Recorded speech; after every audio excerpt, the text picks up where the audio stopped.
Welcome to Proclaim, a presentation of the Catholic Diocese of Alexandria. Join us as we journey together through the Scriptures revealed to us by God. Good morning and welcome to Proclaim.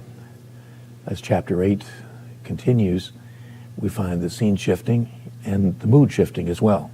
The crowd were obviously pleased to be fed, even though we're not told of that reaction. But now we find a different setting in which Jesus finds himself. It says, the Pharisees came forward and began to argue with him, seeking from him a sign from heaven to test him. Again, one of the presumptions that was fairly widespread is that when the Messiah would come, he would do something very demonstrative, something very dramatic, something that would in fact prove that that's who he was. And as we see this demand, it probably is not that surprising, although their reason for asking it is probably not just a question of identity, but of opposition. And his response is, he sighed from the depths of his spirit and said, why does this generation seek a sign?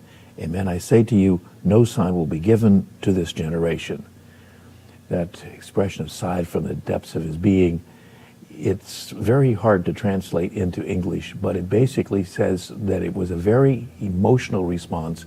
It was one that clearly expressed his frustration and the fact that he clearly tells them no sign will be given. It's interesting that in the similar passage in the Gospel of Matthew and the Gospel of Luke, he basically says something somewhat different. He says the only sign that will be given is the sign of Jonah, and each of the Gospels takes that sign to mean something different. This program was brought to you by Christus Cabrini Hospital.